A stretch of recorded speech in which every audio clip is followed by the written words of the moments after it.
po ay taga Tondo, Maynila. Yung bahay po namin dati, binabaha. Then mahirap din kasing pumasok pag baha. Tinanong ko po si mama na, "Ma, ano yung gumagawa ng bahay?" Sabi niya, "Engineer." Sabi ko, "Di ma, gusto ko engineer."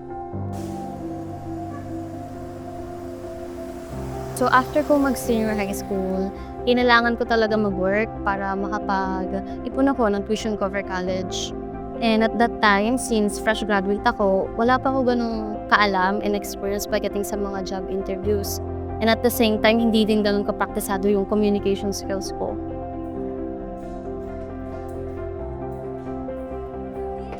Dito po kasi sa aming school, kailangan pang pakuluan or i-filter yung tubig bago inumin ng mga bata.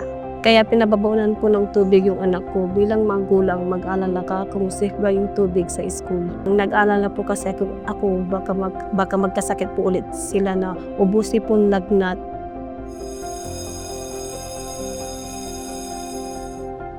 It's important for the kids to drink water to help them become more healthy, learn better, and think clearly.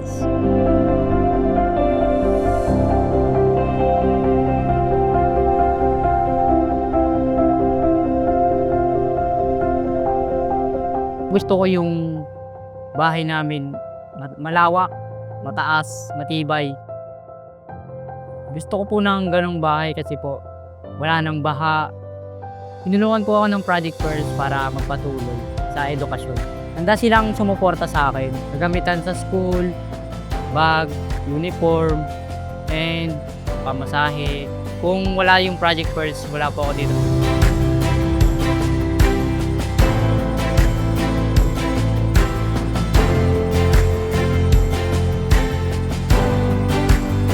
Bumisita yung LP4Y sa school kung saan ako nag-senior high school.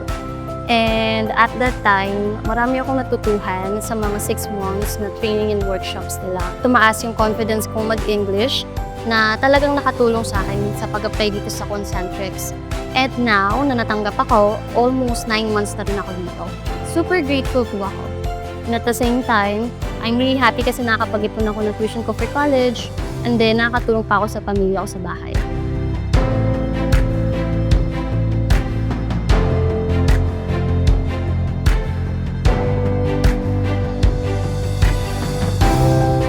Araw na balitaan namin na may darating na magtatayo daw po ng aqua tower dito sa aming school. Tapos may filtration system pa. Kaya naman po talagang tuwang-tuwa kami. Ganon din po yung mga bata nung nabalitaan namin.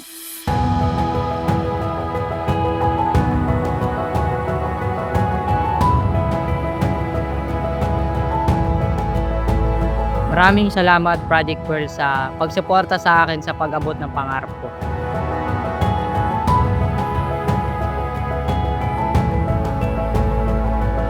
Thank you so much LT4Y volunteers and to my coaches.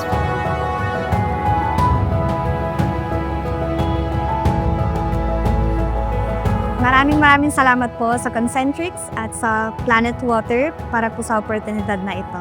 Dahil po dito, may munti kaming sorpresa para po sa inyo na inihanda ng mga bata at ni Mami Jane po.